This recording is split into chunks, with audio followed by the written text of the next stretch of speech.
గ్రంథం 20వ అధ్యాయం 4వ వచనం నుండి చదువుకుందాం. ప్రకటన గ్రంథం 20వ అధ్యాయము 4వ వచనం నుండి చదువుకుందాం. అంతటా సింహాసనములను చూచితిని, వాటి మీద ఆసీనులయ్యుండు వారికి విమర్శ చేయుటకు అధికారం ఇయ్యబడెను. మరియు క్రూర మృగమునకైనను దాని ప్రతిమకైనను నమస్కారము చేయక తమ నొసళ్ళ యందు గాని చేతుల యందు గాని దాని ముద్ర వేయించుకొనని వారిని యేసు విషయమై తామిచ్చిన సాక్ష్యము నిమిత్తమును దేవుని వాక్యము నిమిత్తమును శిరచ్ఛేదనము చేయబడిన వారి ఆత్మలను చూచితిని. వారు బ్రతికిన వారై 1000 సంవత్సరములు క్రీస్తుతో కూడా రాజ్యము చేసిరి. ఆ 1000 సంవత్సరములు గడుచు వరకు కడమ మృతులు బ్రతకలేదు. ఇదియే మొదటి పునరుద్ధానం. ఈ మొదటి పునరుద్ధానంలో పాలుగలవారు ధన్యులను పరిశుద్ధులనై ఉందురు. ఇటు వారి మీద రెండవ మరణమునకు అధికారము లేదు. వీరు దేవునికిని క్రీస్తుకును యాజకులై క్రీస్తుతో కూడా 1000 సంవత్సరములు రాజ్యము చేయుదురు. 1000 సంవత్సరములు గడిచిన తర్వాత సాతాను తానున్న చెరలో నుండి విడిపింపబడును. భూమి నలుదిశల యందుండు జనములను లెక్కకు సముద్రపు ఇసుక వలె ఉన్న గోగు మాగోగు అను వారిని మోసపరచి వారిని యుద్ధమునకు పోగు చేయుటకై వాడు బయలుదేరును. వారు భూమి అందంతటా వ్యాపించి పరిశుద్ధుల శిబిరమును ప్రియమైన పట్టణమును ముట్టడి వేయగా పరలోకం నుండి అగ్ని దిగి వచ్చి వారిని దహించెను. వారిని మోసపరిచిన అపవాది అగ్ని గంధకముల గల గుండంలో పడవేయబడెను. అచట ఆ క్రూర మృగమును అబద్ధ ప్రవక్తయు ఉన్నారు. వారు యుగయుగములు రాత్రింబగళ్ళు బాధింపబడుదురు అని రాయబడింది. పాల్ ల్యాంగిచో అని ఒక అద్భుతమైన దైవజనుడు ఒక ఆయన ఉన్నారు. ఆయన ఇప్పుడు లేరు, చనిపోయారు. ఒకరోజు ఆయనకి ఫోన్ వచ్చింది స్కూల్ నుంచి. ఏమని వచ్చిందంటే, మీ అబ్బాయికి బాగాలేదు, ఎమర్జెన్సీలో అడ్మిట్ చేశాము, మీరు ఇమీడియట్గా రండి అని. అప్పుడు పాల్ ల్యాంగిచో గారు ఇమీడియట్గా హాస్పిటల్కి వెళ్ళారు. హాస్పిటల్కి వెళ్తే హాస్పిటల్ ఏం చెప్పారంటే, మీ అబ్బాయి చనిపోయాడండి, బాడీ మార్చిలోకి తీసుకెళ్ళబోతున్నాము, చూడండి అని అన్నారు. పాల్ ల్యాంగిచో గారు కొంతసేపు దుఃఖపడ్డారు, కానీ మా అబ్బాయి చనిపోలేదండి, నేను ప్రార్థన చేస్తాను, నాకు కొంత సమయం ఇవ్వండి అని చెప్పి ఆ డెడ్ బాడీ పక్కనే ఆయన కూడా చైర్ వేసుకుని కూర్చుని డాక్టర్ గారు వచ్చి అన్నారు, సార్ మీ అబ్బాయి బ్రతకడు, ఈ ఫ్యాక్ట్ని యాక్సెప్ట్ చేయండి, మీ అబ్బాయి చనిపోయాడు కాబట్టి ఈ ఫ్యాక్ట్ని యాక్సెప్ట్ చేయండి అని చెప్పి ఆయన కన్విన్స్ చేయడానికి ట్రై చేశారు.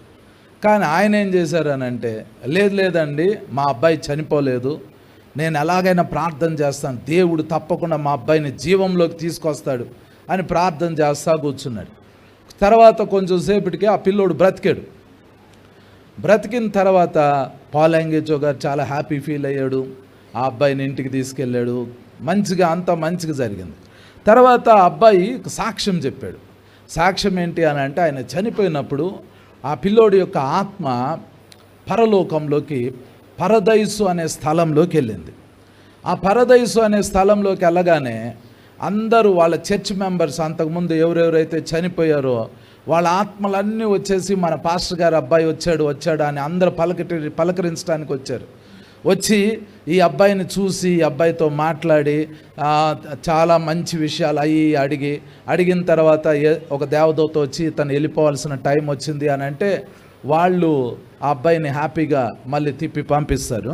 ఆ అబ్బాయి బతికిన తర్వాత ఈ సాక్ష్యం చెప్పాడు, మన చర్చిలో ఇంతకుముందు ఏ అంకుల్ చనిపోయారో, ఏ తాతయ్య చనిపోయారో, ఏ ఆంటీ చనిపోయారో వాళ్ళందరూ ప్యారడైజ్లో ఉన్నారు అని చెప్పారు.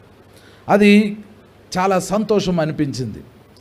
ఒక విషయం ఏంటి అని అంటే, యేసు ప్రభుని నమ్ముకుని, యేసు ప్రభుని మీ సొంత రక్షకుడిగా అంగీకరించి ఎవరైనా మన పితరులు కనుక చనిపోయి ఉంటే, వారు చనిపోతే వాళ్ళ శరీరాలు ఈరోజు మట్టిలో ఉన్నాయి, కానీ వారి ఆత్మలో పరలోకంలో పరదైస్ అనే ఒక ప్లేస్లో, ప్యారడైజ్లో వాళ్ళ ఆత్మలు ఉన్నాయి. ఇప్పుడు విషయం ఏంటి అని అంటే, వాళ్ళకి శరీరాలు లేవు, వాళ్ళ ఆత్మలు మాత్రము పరదైసులో ఉన్నాయి, వాళ్ళకి శరీరాలు లేవు. వాళ్ళను చూస్తే అక్కడ రూపం ఉంది, వాళ్ళకి రూపం ఉంది. అంటే మీరు బాగా ప్రేయర్ చేసుకున్నారనుకోండి, అప్పుడప్పుడు మన శరీరంలో నుంచి మన ఆత్మ బయటకు వచ్చి పరలోకానికి వెళ్తూ ఉంటుంది. మన శరీరంలో నుంచి మన ఆత్మ బయటకు వస్తే మన ఆత్మ మన శరీరాన్ని చూసిద్ది, మన శరీరం కూడా మన ఆత్మని చూసిద్ది. అప్పుడు ఏది శరీరమో ఏది ఆత్మో డిజైన్ చేయలేం. అంటే ఇది శరీరం అని చెప్పలేము, ఇది ఆత్మ అని చెప్పలేం. ఇది పౌలు కన్ఫ్యూజ్ అయ్యాడు. పౌలు కూడా అంటాడు, శరీరంతో కొనిపోబడ్డానో ఆత్మలో కొనిపోబడ్డానో నాకు తెలీదు అని అంటాడు. మొత్తానికి నేను 3వ ఆకాశానికి వెళ్ళాను, కానీ శరీరంతో వెళ్ళానా ఆత్మతో వెళ్ళానా నాకు తెలీదు. అంటే కన్ఫ్యూజన్లో ఉన్నాడు. ఎందుకు కన్ఫ్యూజన్లో ఉన్నాడు అంటే, మనము చనిపోయినప్పుడు మన ఆత్మ మన శరీరంలో నుంచి బయటకు వచ్చినప్పుడు మన ఆత్మ మన శరీరం రెండు ఒకేలాగా ఉంటాయి. శరీరం ఎలాగుందో ఆత్మ ఒకేలాగా ఉంటుంది. అయితే ఇప్పుడు ప్రాబ్లం ఏంటి అని అంటే, ఇది ఎప్పటికీ ఉండే అనుభవం కాదు. పరదైసులో ఉన్న వాళ్ళని మీరు చూస్తే వాళ్ళని మీరు గుర్తుపడతారు. శరీరంతో ఎట్లాగున్నారో పరదైసులో వారి ఆత్మలు కూడా అలాగే ఉంటాయి. మీ పితరులు ఎవరైనా చనిపోయి ఉంటే, వాళ్ళు రక్షణ పొందిన వాళ్ళు అయి ఉంటే, వాళ్ళ ఆత్మ పరదైసులో ఉంది కాబట్టి మీరు గనక పరదైసులోకి వెళ్ళి వాళ్ళని చూస్తే వాళ్ళని మీరు గుర్తుపడతారు, వాళ్ళ పేరు మీరు గుర్తుపడతారు, వాళ్ళు మిమ్మల్ని గుర్తుపడతారు. అంటే వాళ్ళకి ఆ మెమరీ ఉంది. ఈ భూమి మీద ఉన్నప్పుడు వాళ్ళకి కంప్లీట్ మెమరీ ఉంది. మీరు వాళ్ళని చూడటానికి ఆ రూపం వాళ్ళకి ఉంది. అయితే పరలోకంలో కానీ భూమి మీద కానీ ఇప్పుడు ఎవరికీ లేని అనుభవము ఒక యేసు ప్రభుకి మాత్రమే ఉన్న అనుభవం ఏంటి అని అంటే పునరుద్ధానం, రెజరెక్షన్. ఈ అనుభవం వేరు. ఈ పునరుద్ధాన శరీరంతో ఉన్న వాళ్ళు పరలోకంలో ఒకే ఒక పర్సన్ ఉన్నాడు, ఆయనే మన ప్రభు అయిన యేసు క్రీస్తు. ఈయన తప్ప ఇంక ఎవ్వరికి పునరుద్ధాన శరీరం లేదు. అయితే ఒక డిబేట్ ఉంది. డిబేట్ ఏంటి అని అంటే, ఒకసారి మత్తయి సువార్త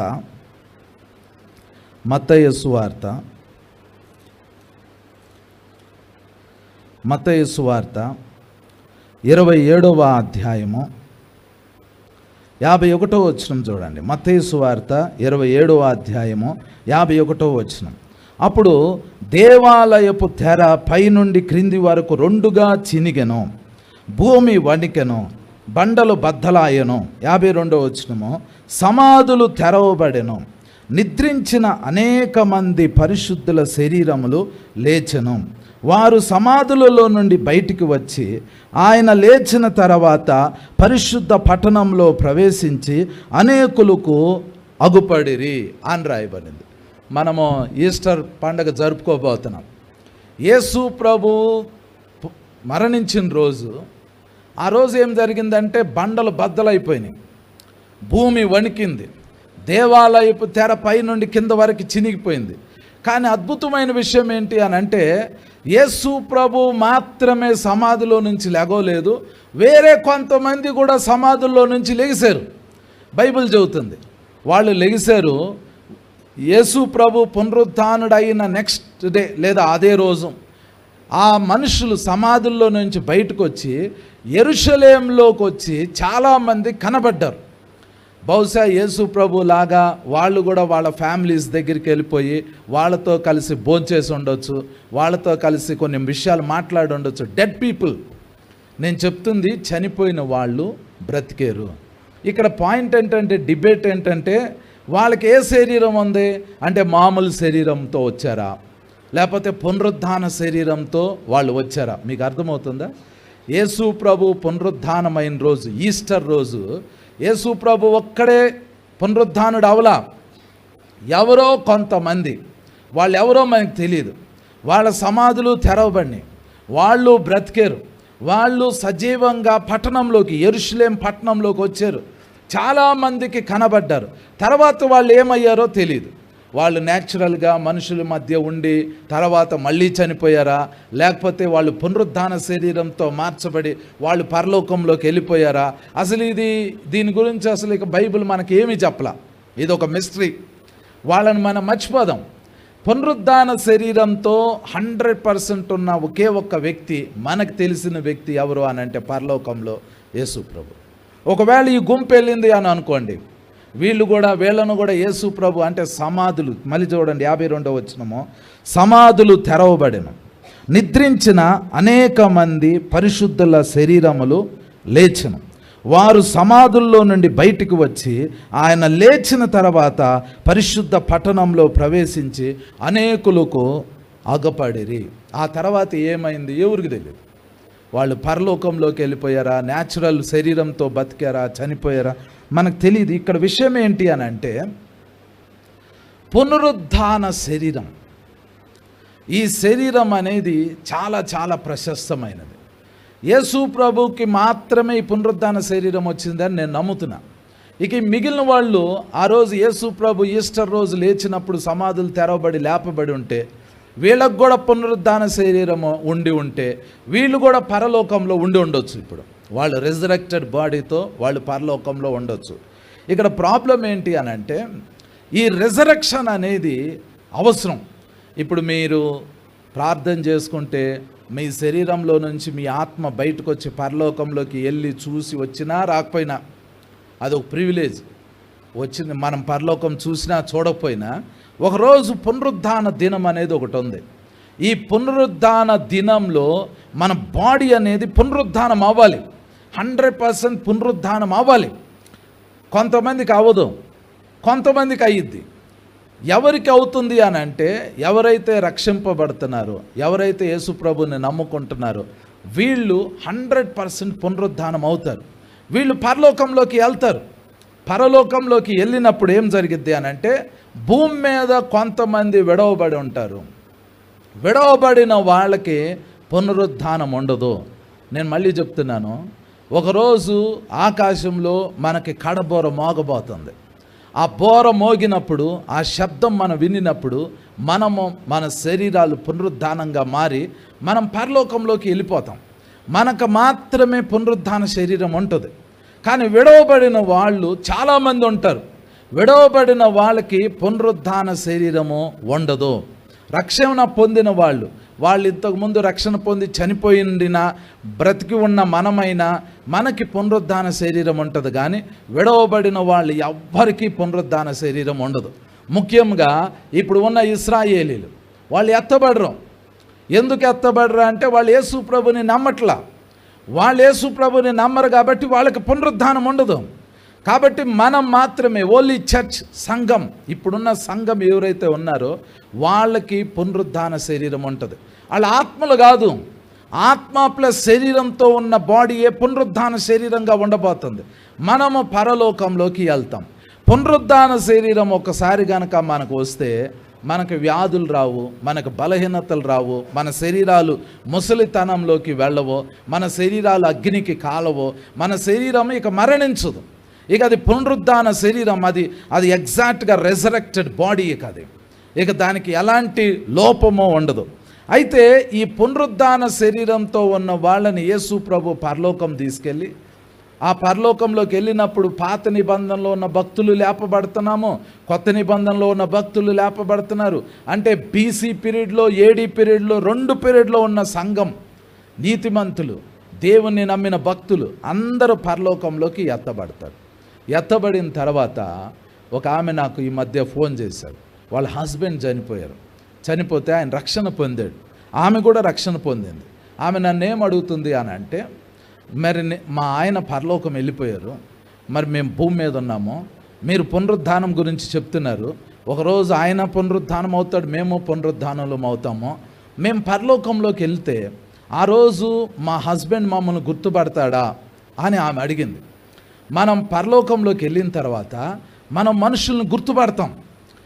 ఎలా చెప్తున్నారు అని అంటే మీ తల్లిదండ్రులు, మీ తాత ముత్తాతలు ఎవరైనా ఇంతకుముందు చనిపోయి ఉంటే, వాళ్ళు కనుక రక్షణ పొందిన వాళ్ళు అయ్యి ఉంటే, పునరుద్ధానం అయిన తర్వాత మనం హెవెన్కి వెళ్ళిన తర్వాత వాళ్ళని మనము గుర్తుపడతాం, మనం వాళ్ళని గుర్తుపడతాం, మనం ఒకళ్ళతో ఒకళ్ళు మాట్లాడుకుంటాం.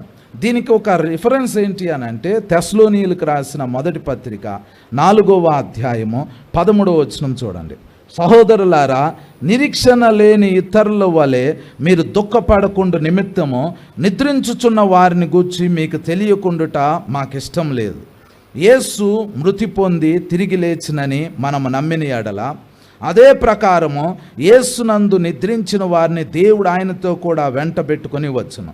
మేము ప్రభువు మాటను బట్టి మీతో చెప్పినదేమనగా, ప్రభువు రాకడ వరకు సజీవులమై నిలిచియుండు మనము నిద్రించిన వారి కంటే ముందుగా ఆయన సన్నిధి చేరము. ఆర్భాటముతోనూ ప్రధాన దూత శబ్దముతోనూ దేవుని బోరతోనూ పరలోకము నుండి ప్రభువు దిగివచ్చును. క్రీస్తునందుండి మృతులైన వారు మొదట లేతురు. ఆ మీదట సజీవులమై నిలిచియుండు మనము వారితో కూడా ఏకముగా ప్రభువుని ఎదుర్కొనుటకు ఆకాశ మండలమునకు మేఘముల మీద కొనిపోబడుదుము. కాగా సదాకాలము ప్రభువుతో కూడా ఉందుము. కాబట్టి మీరు ఈ మాటల చేత ఒకరికొకడు ఆదరించుకొనుడి అని రాయబడింది. పౌలు ఈ మాటలన్నీ చెప్పి ఏమంటున్నాడంటే, కాబట్టి మీరు ఈ మాటల చేత ఒకరికొకడు ఆదరించుకొనుడి. ఏమని ఆదరించుకోమంటున్నాడంటే, చనిపోయిన వాళ్ళ గురించి మీరు చింతపడొద్దు. వాళ్ళు చనిపోయారు, వాళ్ళ ఆత్మలు పరదైస్కి వెళ్ళినాయి. కానీ ఒకరోజు ప్రభువు రాబోతున్నాడు. వచ్చేటప్పుడు ఆత్మలన్నిటిని వెంట పెట్టుకుని వస్తాడు. మనకు బోర మోగటం వినపడిద్ది. చనిపోయిన వాళ్ళ శరీరాలు లేపబడతాయి. బతికున్న మనం మార్పు చెందుతాము. మనం ప్రభువుని కలుసుకుంటాము. మనం పరలోకంలోకి వెళ్తాము. దీనిని బట్టి ఆయన ఏం చెబుతున్నాడంటే, మీరు ఆదరించుకోండి. అంటే మనం వాళ్ళని చూడబోతున్నాం. వాళ్ళు మనను గుర్తుపడతారు, మనం వాళ్ళను గుర్తుపడతాం. వాళ్ళతో మనం మాట్లాడతాం, మనతో వాళ్ళు మాట్లాడతాడు. పునరుద్ధానం అవటంలో అదొక గొప్ప ఆశీర్వాదం. మనం పితరులని మనం కలవబోతున్నాం, వాళ్ళు మనల్ని కలవబోతున్నారు. మనందరినీ పరలోకం తీసుకుని వెళ్ళి యేసు ప్రభు పరలోకంలో ఉంచబోతున్నారు. కానీ ఎన్ని రోజులు ఉంటామో? 3.5 సంవత్సరాలు ఉంటాం. కొంతమంది ఏమంటారంటే 7 ఏళ్ల శ్రమల కాలానికి ముందు సంఘం ఎత్తబడిద్ది అని అంటారు. 7 ఏళ్ల శ్రమల కాలానికి ముందు సంఘం ఎత్తబడితే మనం 7 సంవత్సరాలు పరలోకంలో ఉంటాం. ఒకవేళ శ్రమల కాలం మధ్యలో గనక సంఘం ఎత్తబడితే 3.5 సంవత్సరాలు మాత్రమే పునరుద్ధాన శరీరంతో మనం పరలోకంలో ఉంటాం. ఆ తర్వాత యేసు ప్రభు మనల్ని వెంట పెట్టుకుని ఈ భూమి మీదకు వస్తాడు. ఒక యుద్ధం జరిగిద్ది, అర్మగెద్దోన్ యుద్ధం అనేది ఒకటి జరిగిద్ది. అర్మగెద్దోన్ యుద్ధం జరిగిన తర్వాత, అది అయిపోయిన తర్వాత నెక్స్ట్ డేనే యేసు ప్రభు ఈ భూమి మీద తన రాజ్యాన్ని స్థాపిస్తాడు. రాజ్యాన్ని స్థాపించినప్పుడు ఏమవుతుందంటే, పునరుద్ధాన శరీరంతో ఉన్న మనము ఈ భూమి మీద రాజులుగా ఉంటాం, యాజకులుగా ఉంటాం. పునరుద్ధానం లేని మనుషులు ఎవరైతే ఉంటారో, ఇప్పుడు ఇలాంటి శరీరంతో ఉన్న వాళ్ళు ఎవరైతే విడవబడిన వాళ్ళు ఉంటారో, ఎవరైతే ఆ దినాన యాంటీ క్రైస్ట్కి లోబడకుండా ఎలాగైనా తప్పించుకొని విడవబడిన వాళ్ళు ఉంటారో, వాళ్ళందరూ ఈ భూమి మీద మామూలు శరీరంతో యేసు ప్రభు రాజ్యంలో వాళ్ళు ఉంటారు. వాళ్ళకి యేసు ప్రభు రాజుగా ఉంటాడు. వాళ్ళు ఈ భూమి మీద ఒక జనాంగంగా ఉంటారు. యేసు ప్రభుకి వాళ్ళకి మధ్యలో యాజకులుగా, రాజులుగా మనం పరిపాలిస్తూ ఉంటాం. 1000 సంవత్సరాలు పరిపాలిస్తామండి. ఈ 1000 సంవత్సరాల్లో మామూలు మనుషులు పెళ్ళిళ్ళు చేసుకుంటారు, పిల్లల్ని కంటారు. వాళ్ళు చనిపోరు. వాళ్ళకి వ్యాధులు వస్తే స్వస్థత ఉంది. వాళ్ళు ముసలి వాళ్ళైనా కూడా చనిపోరు. వాళ్ళు పాపాత్ములైనా చనిపోరు. ఏదైనా కారణాన్ని బట్టి చనిపోవలసి వస్తే మరణం ఉంది. మరణం అనేది లేకుండా లేదు ఆ శరీరంతో ఉన్న వాళ్ళకి. కానీ చనిపోవటం అనేది చాలా కష్టమైన పని. ఎందుకంటే అది ఆ మరణం అంత ఈజీగా ఆ దినాల్లో పనిచేయదు. ఎందుకంటే వ్యాధులు ఉండవు, రోగాలు ఉండవు, యాక్సిడెంట్లు ఉండవు, బలహీనతలు ఉండవు. 1000 ఏళ్ల పరిపాలన అప్పుడు మనకు కాదు, మనం ఏ ప్రజలనైతే పరిపాలిస్తామో ఆ ప్రజలకి ఆ రోజు ఈ శరీరంతో ఉన్న వాళ్ళకి ఎలాంటి మరణమో త్వరగా రాదు. అయితే ఇక్కడ ప్రాబ్లం ఏంటంటే, వాళ్ళు 1000 సంవత్సరాలు యేసు ప్రభువుని చూస్తున్నారు. 1000 సంవత్సరాలు పునరుద్ధాన శరీరంతో ఉన్న మనల్ని చూస్తారు. మన పరిపాలన కింద ఆ దినాల్లో మనుషులు జీవిస్తారు. ఆ దినాల్లో ఉన్న మనుషులు పంటలు పండించుకుంటారు, మన గవర్నమెంట్ కింద ఉంటారు. 1000 సంవత్సరాల తర్వాత ఒక బిగ్గెస్ట్ ప్రాబ్లం ఏమైంది అని అంటే, వాళ్ళు మన మీద తిరుగుబాటు చేస్తారు. వాళ్ళు మనకు వ్యతిరేకంగా తిరుగుబాటు చేస్తారు. ఇప్పుడు ఒక వచనం చూడండి, ప్రకటన గ్రంథం 20వ అధ్యాయము 7వ వచనం చదువుతాను చూడండి. ప్రకటన గ్రంథం 20వ అధ్యాయము 7వ వచనం. 1000 సంవత్సరములు గడిచిన తర్వాత సాతాను తానున్న చెరలో నుండి విడిపింపబడును. భూమి నలుదిశల యందుండు జనములను లెక్కకు సముద్రపు ఇసుక వలె ఉన్న గోగు మాగోగు అను వారిని మోసపరిచి వారిని యుద్ధమునకు పోగు చేయుటకై వాడు బయలుదేరును. వారు భూమి అందంతటా వ్యాపించి పరిశుద్ధుల శిబిరమును ప్రియమైన పట్టణమును ముట్టడి వేయగా పరలోకం నుండి అగ్ని దిగివచ్చి వారిని దహించెను అని రాయబడింది. ఇక్కడ మీరు అర్థం చేసుకోవాల్సింది ఏంటి అని అంటే, ఆ సమయంలో ఈ భూమి మీద 2 రకాల మనుషులు ఉంటారు. ఒకటి పునరుద్ధాన శరీరంతో ఉన్న మనం ఉంటాము. రెండవది విడవబడిన మనుషులు ఉంటారు. విడవబడిన మనుషులు వాళ్ళు మనల్ని గుర్తుపడతారు, మనము వాళ్ళని గుర్తుపడతాం. ఇది ఎంతో కాలం ఉండే గ్యాప్ కాదు. ఇది సంఘం ఈరోజు ఎత్తబడింది అనుకోండి, ఒకవేళ ప్రీ ట్రిబులేషన్ 7 ఏళ్ల శ్రమల కాలానికి ముందు సంఘం ఎత్తబడిద్ది అనుకోండి. మనం ఇప్పుడు ఎత్తబడితే 7 సంవత్సరాల్లో ఆ 1000 ఏళ్ల పరిపాలన ప్రారంభమైద్ది ప్రీ ట్రిబులేషన్ ప్రకారం. 7 సంవత్సరాల పాటు మనము పరలోకంలో ఉంటే విడవబడిన వాళ్ళు మనల్ని మర్చిపోతారా? మీ పక్కింటోళ్ళు మిమ్మల్ని సంవత్సరాల నుంచి చూస్తూ ఉన్నారు. కొన్ని సంవత్సరాల నుంచి మిమ్మల్ని చూస్తూ ఉండినప్పుడు సడన్గా ఇప్పుడు సంఘం ఎత్తబడింది, మనం పరలోకంలోకి వెళ్ళిపోయాం. మన పక్కింటోళ్ళు విడవబడ్డారు. విడవబడితే ఈ 7 సంవత్సరాల తర్వాత యేసు ప్రభు మళ్ళీ సంఘాన్ని భూమి మీదకి తీసుకొచ్చినప్పుడు పునరుద్ధాన శరీరంతో ఉన్న మనల్ని మన పక్కింటోళ్ళు చూసి గుర్తుపడతారు. అరే వాళ్ళురా క్రిస్టియన్స్, వీళ్ళు ప్రతి సండే చర్చికి వెళ్ళేవాళ్ళు, ఆరాధన చేసేవాళ్ళు, వీళ్ళ ఇంట్లో పాటలు వినబడి అని వాళ్ళు మనల్ని గుర్తుపడతారు. ఒకవేళ శ్రమల కాలానికి మధ్యలో సంఘం ఎత్తబడింది అనుకోండి, 3.5 సంవత్సరాలే మనం పరలోకంలో ఉంటాం. ఆ తర్వాత భూమి మీదకి వస్తాం. వాళ్ళు 7 సంవత్సరాల కాలం అనుకున్నా, 3.5 సంవత్సరాల కాలం అనుకున్నా, మన పక్కింటి వాళ్ళు మనల్ని ఎట్టి పరిస్థితుల్లో మర్చిపోరు, మనల్ని గుర్తుపడతారు, మనల్ని ఐడెంటిఫై చేస్తారు. మీరు ఏ లొకేషన్ నుంచి అయితే ఎత్తబడుతున్నారో ఆ ఏరియాని దేవుడు మీ పరిపాలన కింద ఉంచుతాడు 1000 ఏళ్ల పరిపాలనప్పుడు. ఆ 1000 సంవత్సరాలు మన చుట్టుపక్కల ఉన్నోళ్ళు మనల్ని చూస్తూ ఉంటారు, మనల్ని గమనిస్తూ ఉంటారు, మన పరిపాలన కింద వాళ్ళు ఉంటారు. అయితే వాళ్ళకి లేనిది మనకు ఉన్నది ఏంటి అని అంటే రెజరెక్టెడ్ బాడీ, పునరుద్ధాన శరీరం. పునరుద్ధాన శరీరంతో ఉన్న మనము రాజులైన యాజక సమూహంగా మనం ఉంటాం. ఇక్కడ పాయింట్ ఏంటంటే, ఒక్కవేళ మీరు గనక పునరుద్ధాన శరీరంలోకి రాలేదు అనుకోండి, అంటే ఎత్తబడలేదు, విడవబడ్డారు అనుకోండి, విడవబడితే ఆ టైంలో యాంటీ క్రైస్ట్ పరిపాలన, యాంటీ క్రైస్ట్ యొక్క దుర్మార్గమైన రాజ్యము ఈ భూమి మీద స్థాపించబడినప్పుడు మీరు మారు మనసు పొందటానికి ఇంపాసిబుల్ అవుతుంది. మారు మనసు పొందకపోతే మీరు ఆ రోజు దేవునికి వ్యతిరేకంగా అవుతారు. విడవబడిన వాళ్ళని దేవుడు దాదాపుగా నరకంలో పడేస్తాడు. కానీ విడవబడిన వాళ్ళల్లో కొంతమంది వాళ్ళు ఎలా సర్వైవ్ అవుతారో తెలియదు, ఆ దినాన్ని ఎలా నిలిచి ఉంటారో తెలియదు, అన్ని దేశాల్లో ఉంటారో ఉండరో తెలియదు.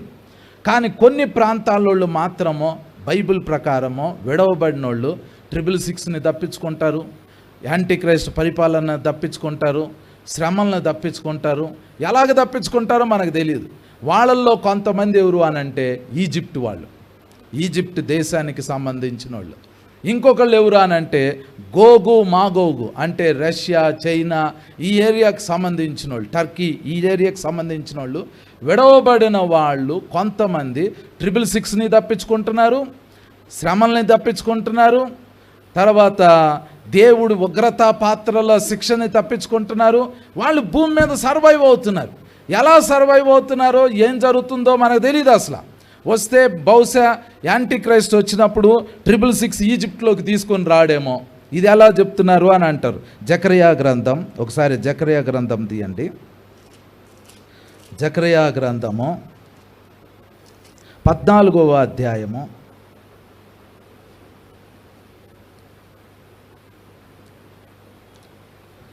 జకరియా గ్రంథము 14వ అధ్యాయము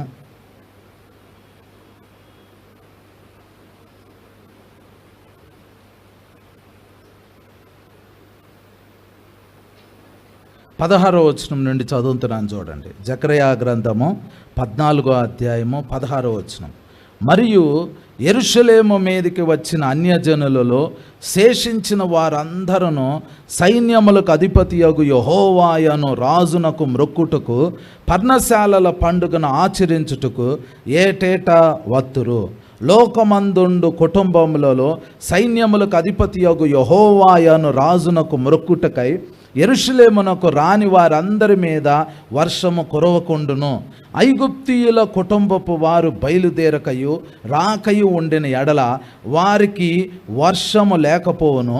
పర్ణశాలల పండుగ ఆచరించుటకై రాని అన్యజనులకు తాను నియమించిన తెగుళ్ళతో యెహోవా వారిని మొత్తును. ఐగుప్తీయులకును పర్ణశాలల పండుగ ఆచరించుటకు రాని అన్యజనులకు అందరికీ రాగల శిక్ష ఇదే అని రాయబడింది.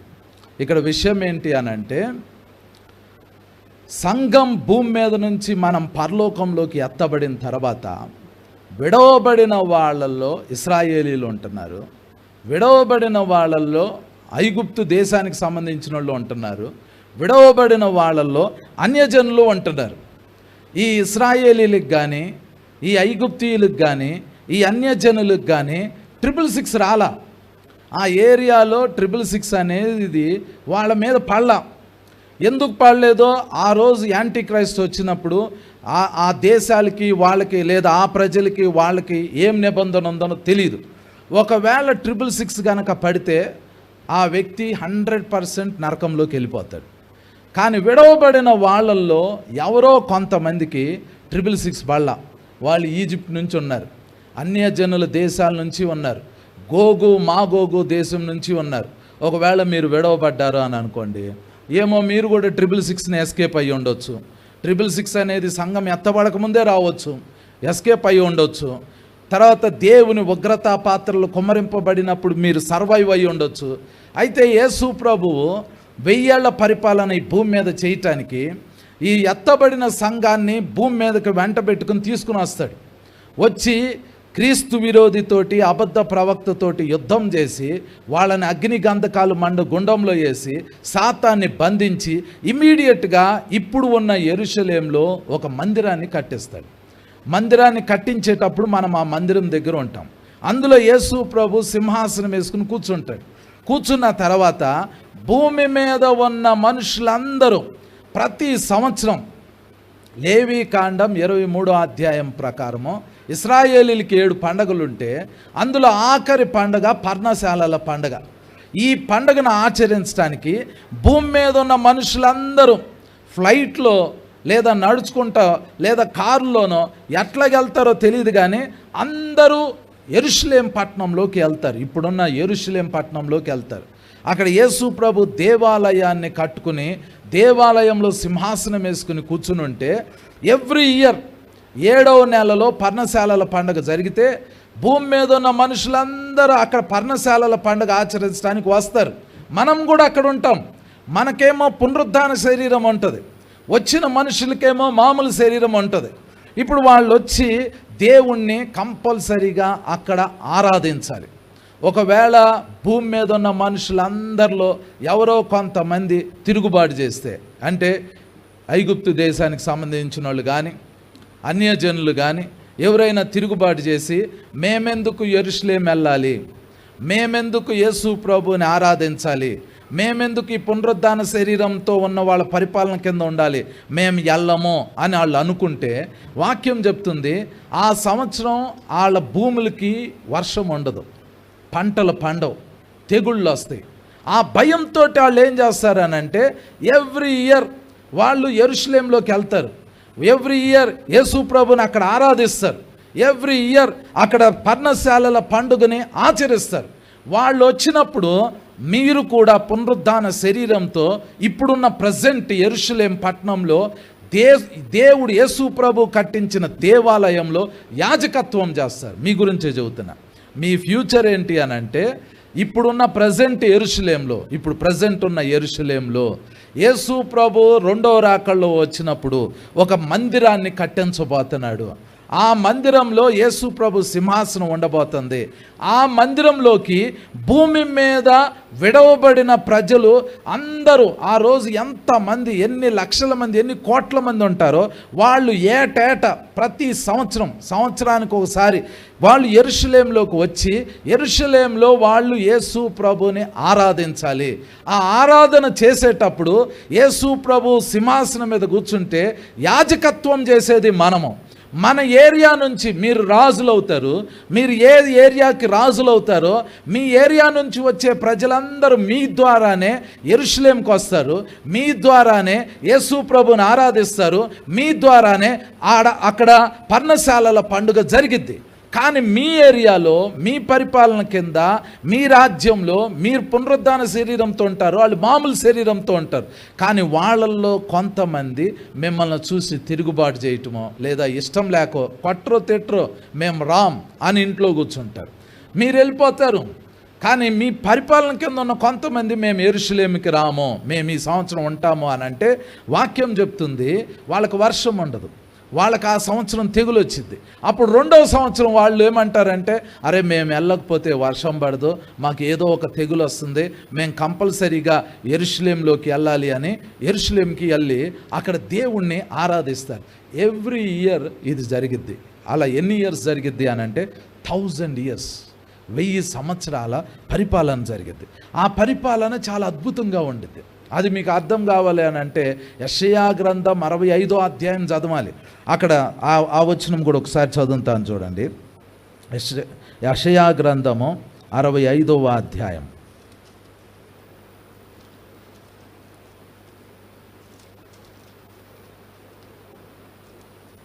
యెషయా గ్రంథము 65వ అధ్యాయము 20వ వచనం చదువుతాను చూడండి. అక్కడ యెషయా గ్రంథం 65వ అధ్యాయము 20వ వచనం. అక్కడ ఇకను కొద్ది దినములే బ్రతుకు శిశువులు ఉండరు, కాలము నిండని ముసలివారుండరు, బాలురు 100 సంవత్సరముల వయస్సు గలవారై చనిపోదురు, పాపాత్ముడై శాపగ్రస్తుడగువాడు సహితము 100 సంవత్సరములు బ్రతుకును, జనులు ఇండ్లు కట్టుకొని వాటిలో కాపురమందురు, ద్రాక్ష తోటలు నాటించుకొని వాటి ఫలములను అనుభవింతురు, వారు కట్టుకొన్న ఇండ్లలో వేరొకరు కాపురముండరు, వారు నాటుకొన్న వాటిని వేరొకరు అనుభవింపరు. నా జనుల ఆయుష్యము వృక్షాయుష్యమంత అగును, నేను ఏర్పరచుకొనిన వారు తాము చేసుకొనిన దాని ఫలమును పూర్తిగా అనుభవింతురు అని రాయబడింది. నా జనుల ఆయుష్యము వృక్షాయుష్యమంత యగును అని రాయబడింది.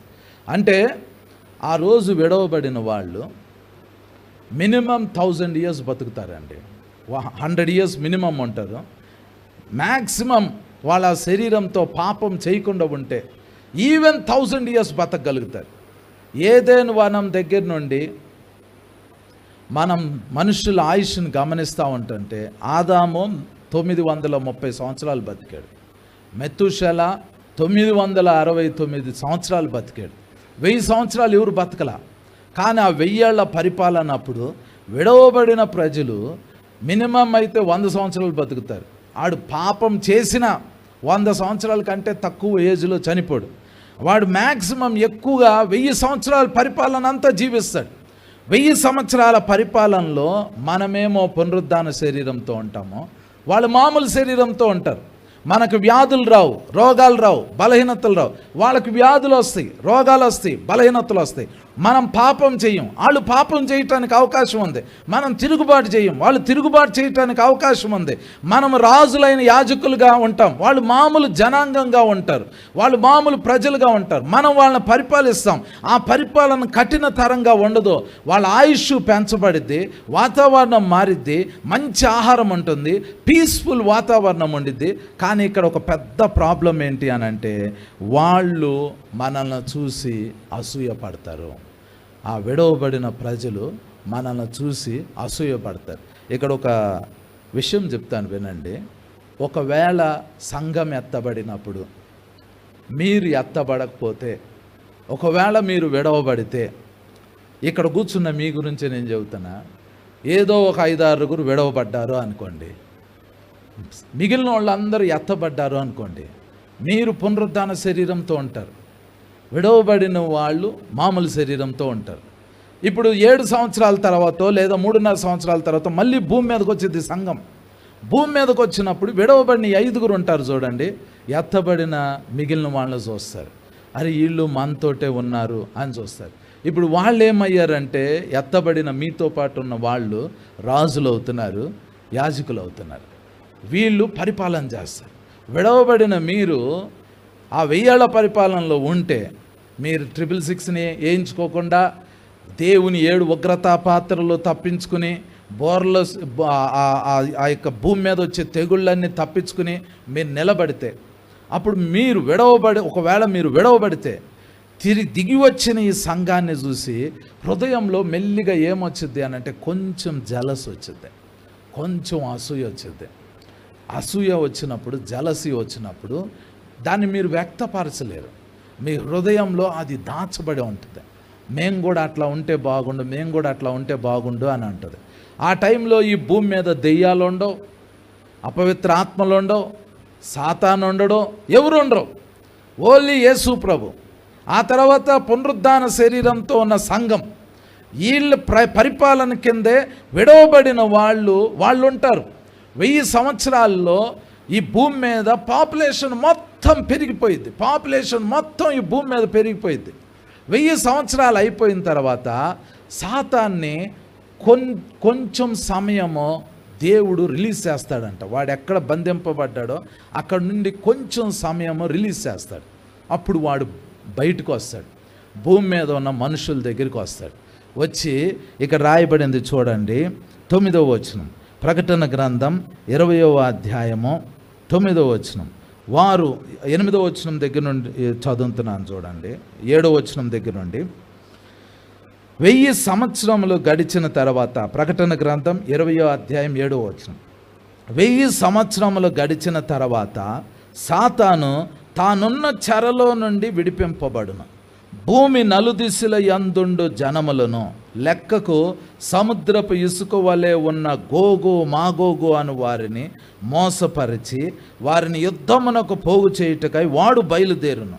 వారు భూమి అందంతటా వ్యాపించి పరిశుద్ధుల శిబిరమును ప్రియమైన పట్టణమును ముట్టడి వేయగా పరలోకము నుండి అగ్ని దిగి వచ్చి వారిని దహించెను. వారిని మోసపరిచిన అపవాది అగ్ని గంధకముల గల గుండంలో పడవేయబడెను. అచట క్రూర మృగమును అబద్ధ ప్రవక్తయు ఉన్నారు. వారు యుగయుగములు రాత్రింబగళ్ళు బాధింపబడుదురు. దాని అర్థం చేసుకోండి. సాతాను బయటకు వచ్చి మామూలు శరీరంతో ఉన్న మనుషుల దగ్గరికి వచ్చి వాడు ఏం మాట్లాడతాడు అని అంటే, మీరు 1000 సంవత్సరాలు ఆయన పరిపాలన చూశారు. ఎవరు మిమ్మల్ని పరిపాలిస్తున్నారు? క్రీస్తు మిమ్మల్ని పరిపాలిస్తున్నాడు. ఆయనతో పాటు ఉన్న పునరుద్ధాన శరీరంతో ఉన్న సంఘం మిమ్మల్ని పరిపాలిస్తున్నాడు. ఇది కరెక్ట్ కాదు. గోగు మాగోగు అని ఎందుకు చెప్పారు అని అంటే, గోగు మాగోగు అని అంటే రష్యా చైనా ఈ ప్రాంతాల్లో ఉన్న వాళ్ళు ఏంటంటే కమ్యూనిజంని ఎక్కువ హత్తుకుంటారు. వాళ్ళకి దేవుడు కాదు ముఖ్యం, మనిషే దేవుడు, డబ్బే దేవుడు, వాళ్ళే దేవుడు. వాళ్ళు తప్ప ఈ సిస్టమ్ని, even north Korea, China, Russia, ఇవన్నీ కమ్యూనిజం టైప్ తీసుకుంటే సిద్ధాంతాలు. వాళ్ళకి దేవుడు లేడు, వాళ్ళే దేవుళ్ళు. వాళ్ళు లోబడే మనుషులు కాదు, దున్నేవాడిదే భూమి అన్న సిద్ధాంతం. రాజులు, యాజకులు వాళ్ళు ఒప్పుకోరు.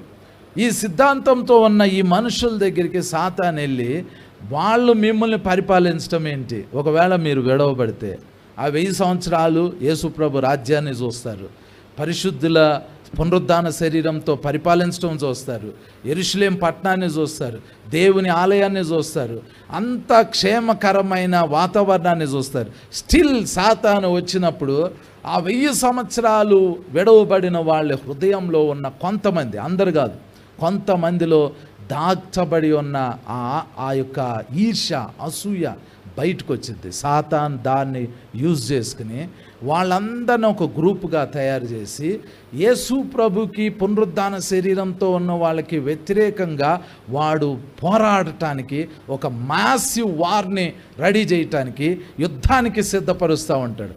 ఆ రోజు ఆకాశం నుండి అగ్ని వచ్చి వాళ్ళని దహించి వేసింది. ఇక్కడ నా పాయింట్ ఏంటంటే, విడవబడటం అనేది డేంజరస్ థింగ్. విడవబడకూడదు. సంఘం ఎత్తబడినప్పుడు మన 100% ఎత్తబడాలి. సంఘం ఒకసారే ఎత్తబడబోతుంది. మొదటిసారి ఎత్తబడినప్పుడే సంఘం ఎత్తబడాలి. సంఘం ఎప్పుడెప్పుడు ఎత్తబడిద్ది అంటే దీనికి 2 థియరీస్ ఉన్నాయి.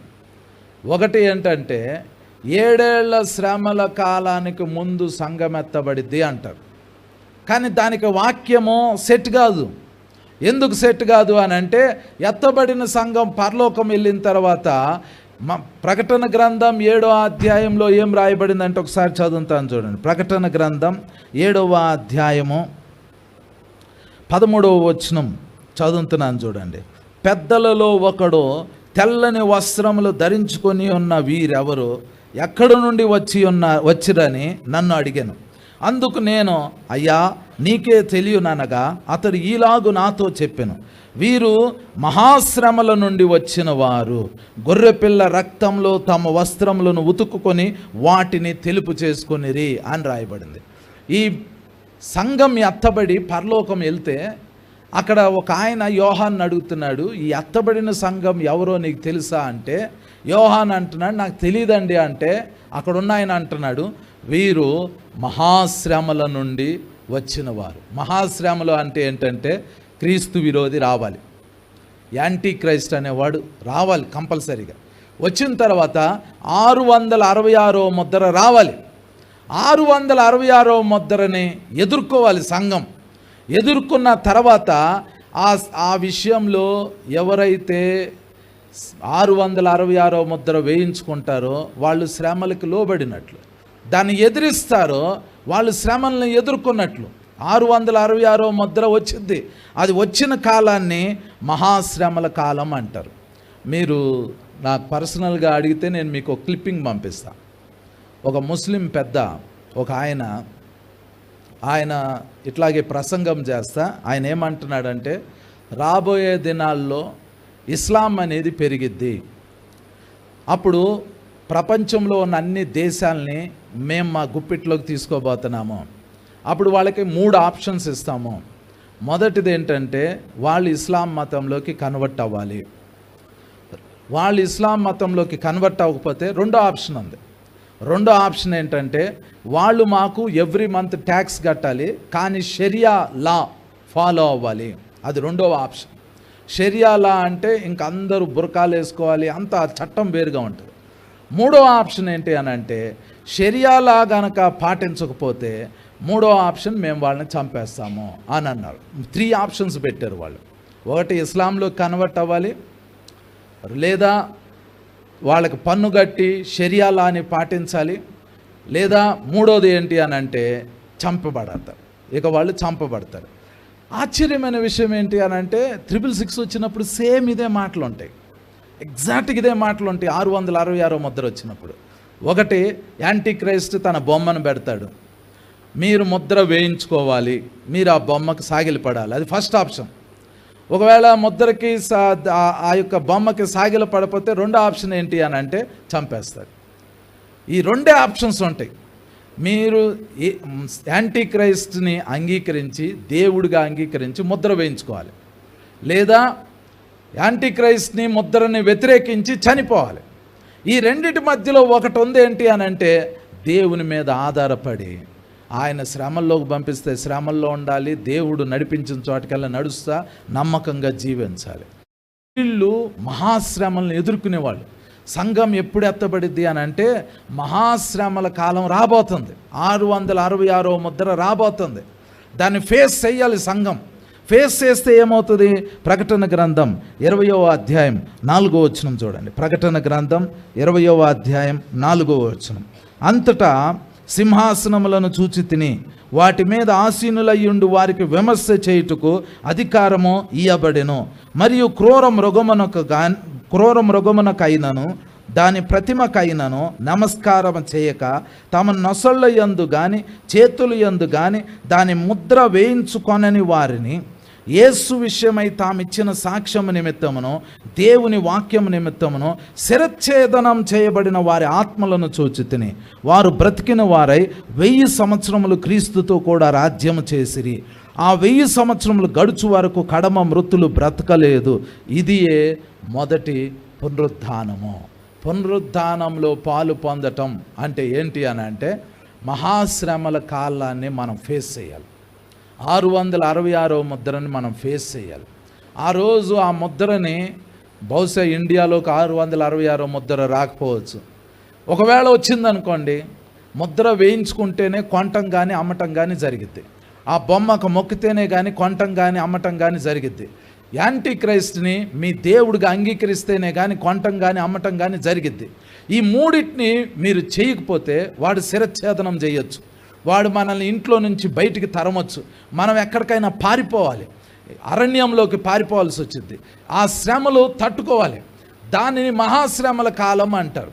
పునరుద్ధానం అనేది శ్రమల కాలంలో మనం నిలబడితే మొదటి పునరుద్ధానంలో మనము పాలు పొందుతాం. ఈ శ్రమల కాలం రాకముందు చనిపోవటం చాలా మేలు. ఇది మొదలుకొని క్రీస్తునందుండి మృతులైన వారు ధన్యులు అని ఎందుకన్నారో తెలుసా? ఆ మహాశ్రమల కాలం వచ్చినప్పుడు చాలామంది ఆ శ్రమలు తట్టుకోలేక క్రీస్తుని విడిచిపెట్టేస్తారు. క్రీస్తుని విడిచిపెట్టిన తర్వాత వాళ్ళు ఇక ఎత్తబడే సంఘంలో ఉండలేరు. వాళ్ళు ముద్ర వేయించుకున్నారు అని అంటే 1000 ఏళ్ల పరిపాలనలో కూడా ఉండలేరు. వాళ్ళు ముద్ర వేయించుకున్నారు అని అంటే వాళ్ళు నరకంలోకి వెళ్ళిపోతారు. ముద్ర అంటే ఏం లేదండి, అది ఎంతో దూరంలో లేదు. ఇప్పుడు వార్స్ స్టార్ట్ అయినాయి, కరువులు స్టార్ట్ అవ్వబోతున్నాయి, తెగుళ్ళు స్టార్ట్ అవ్వబోతున్నాయి. ఇశ్రాయేలీలు యెరూషలేములో మందిరం కట్టబోతున్నారు. కట్టిన వెంటనే న్యూ వరల్డ్ ఆర్డర్ వచ్చింది. వచ్చిన వెంటనే క్రీస్తు విరోధి బయటకు రాబోతున్నాడు. అది ఎంతో దూరంలో లేదు, అది చాలా సమీపంగా దగ్గరగా వచ్చేసింది.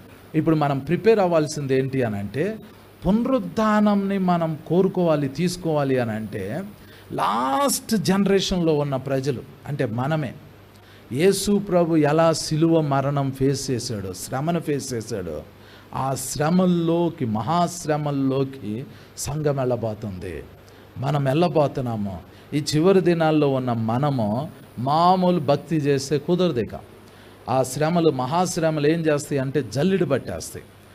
దేవుని కొరకు నిలబడే వాళ్ళు నిలబడతారు, పడిపోయే వాళ్ళు పడిపోతారు. లాస్ట్ డెసిషన్లోకి మనం వెళ్ళిపోబోతున్నాం. ఈ పరిస్థితులన్నిటిలో మనల్ని నిలబెట్టే ఒక వ్యక్తి ఉన్నాడు.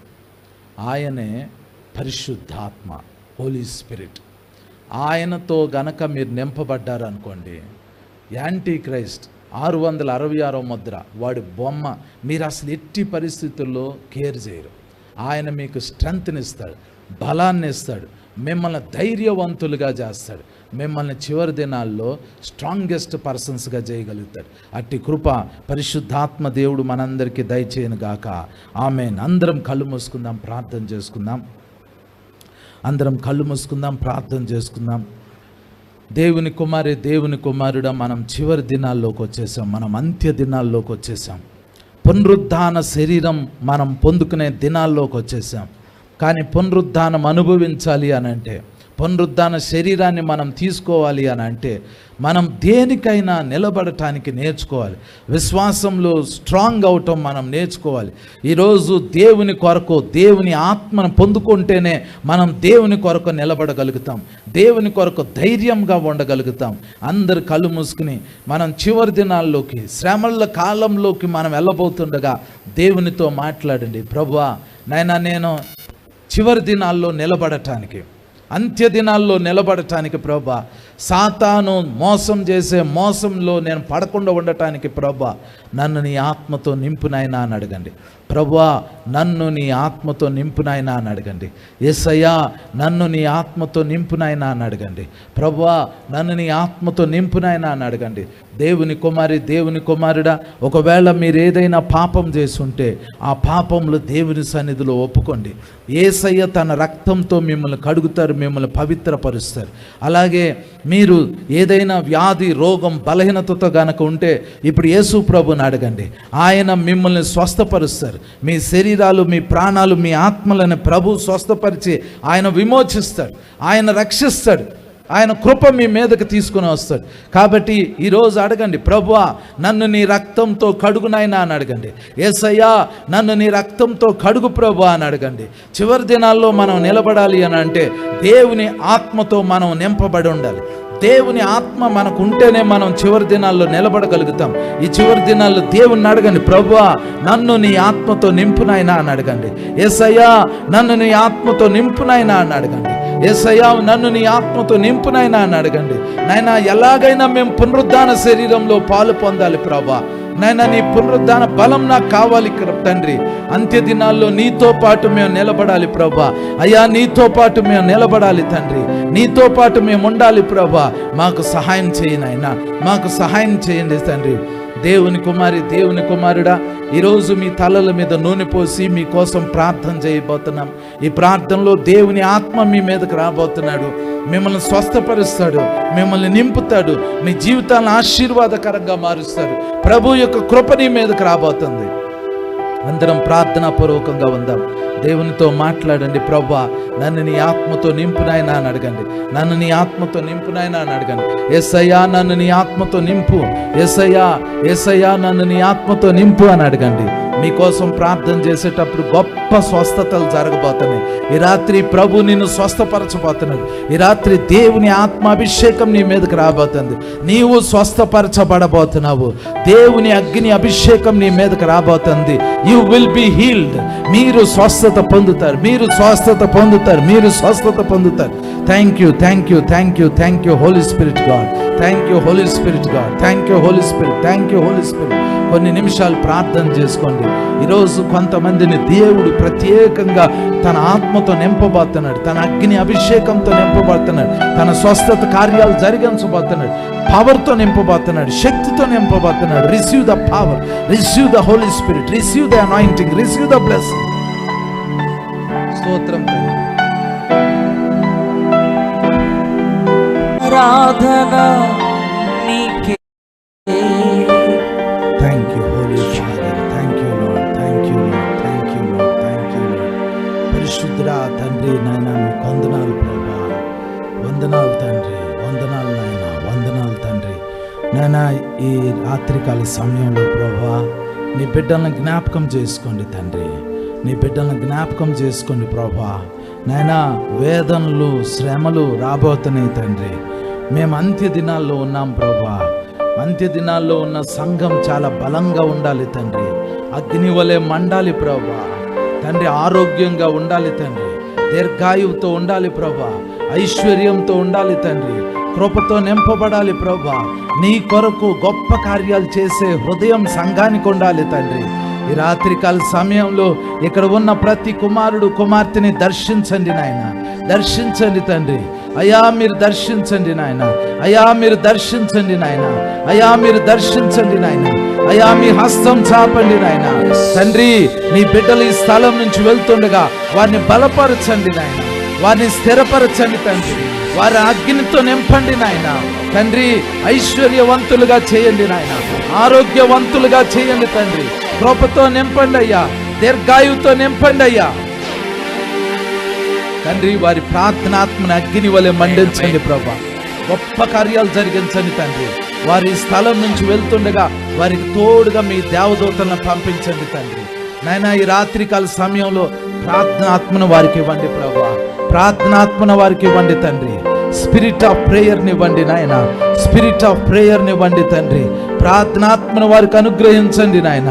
వారు నీ సన్నిధిలో గంటలు గంటలు గడిపే సమయం అనుగ్రహించండి, కృప అనుగ్రహించండి, కృప అనుగ్రహించండి, కృప అనుగ్రహించండి, కృప అనుగ్రహించండి నాయన. నీ బిడ్డలను ఐశ్వర్యవంతులుగా మార్చండి నాయన, నీ బిడ్డలను ఐశ్వర్యవంతులుగా మార్చండి నాయన, నీ బిడ్డలను ఆరోగ్యవంతులుగా చేయండి ప్రభా. నాయన నీ బిడ్డలను ఇప్పుడే స్వస్థపరచండి తండ్రి, స్వస్థపరచండి ప్రభా. యేసు నామములో నీ బిడ్డలకు స్వస్థత వచ్చునుగాక, ఆరోగ్యం వచ్చునుగాక, కృప వచ్చునుగాక, దైవికమైన ఆశీర్వాదాలు రిలీజ్ చేయండి నాయన. తండ్రి మేము నమ్ముతున్నాం ప్రభా, ఇప్పుడే తండ్రి మీరు మీ బిడ్డలను ముట్టి తాకి ఆశీర్వదించి స్వస్థపరుస్తారని నమ్ముతూ చేరి వచ్చిన బిడ్డలందరినీ మీ హస్తానికి అప్పగించుకుంటూ యేసు నామంలో ప్రార్థించి వేడుకొంచున్నాం తండ్రి. ఆమేన్, ఆమేన్, ఆమేన్. మన తండ్రి అయిన దేవుని ప్రేమ, ఆయన కుమారుడు మన ప్రభు అయిన యేసుక్రీస్తు వారి కృప, పరిశుద్ధాత్మ యొక్క అన్యోన్యమైన సహవాసం మనందరికీ ఇప్పుడు ఎల్లప్పుడూ సదాకాలం తోడై ఉండును గాక. ఆమేన్.